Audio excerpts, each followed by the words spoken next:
Well, as we continue to follow the latest on the investigation into the mass shooting at Bondi Beach, where 15 people are now dead after marking Hanukkah, that investigation is ongoing, but we want to pause to hear from those who survived this gruesome attack. And joining us in studio this morning is Cantor Alex Stein with the Adath Israel congregation. Cantor Stein's son's friend was one of those who was injured in this attack. Good morning. Thank you for being here. Thanks for having me. First of all, an update on your son's friend. What have you heard? We're still waiting to hear.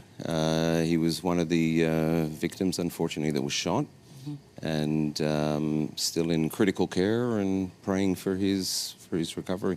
Man, his poor family. And how is your son with the news? It's tough. I mean, it's very tough. This is a very small Jewish community, and everybody sort of knows everybody. And unfortunately, I know a lot of the people that were murdered growing up in the community, and it's been a shock, I think, to not only to the Australian Jewish community, to the Jewish community in the world, and also to Australia. Yeah. I mean, this is something that we never. This is Bondi Beach. Yeah. This is an iconic place. I was very lucky. I was fortunate. I grew up in Australia.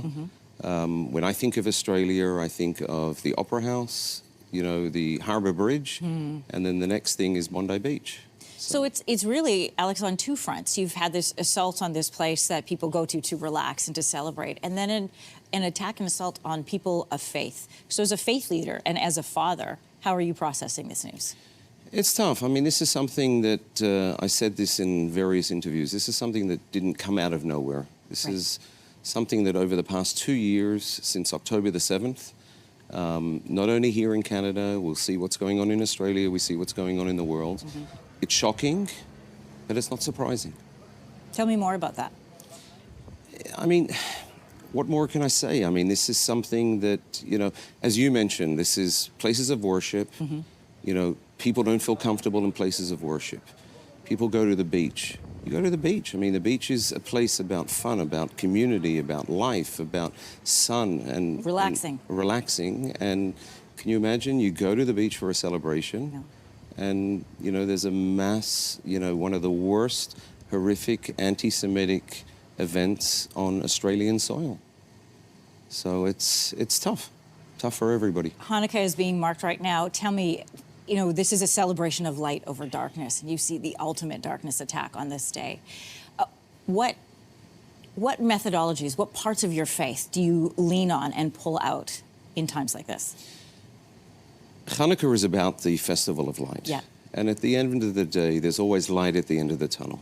So we always say to people, if you didn't light Hanukkah candles, light Hanukkah candles, create light. Because out of this, the Jewish people, we're a resilient people. This is something that we've gone through for thousands of years, and we will get through this. But at the moment, it's marred with, with darkness. But, the light, a little bit of light can bring exception to the world. You mentioned that this is shocking but not surprising, because we know members of the Jewish community have been saying loudly and often in the last 2 years, more security is needed, pay attention.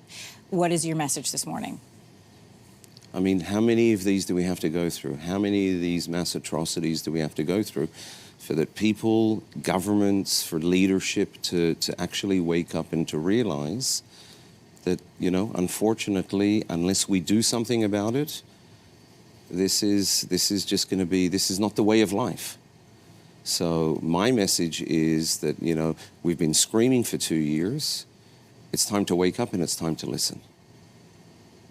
We're going to leave our conversation there. Alex Stein, I appreciate you coming in today. Thanks. I'm sorry for the close impact that this story has had, not only on you as somebody from Australia, but as a father to a son who is waiting for his friend who's in critical condition after a mass shooting. Unbelievable. Thank you for being here. Appreciate you taking the time.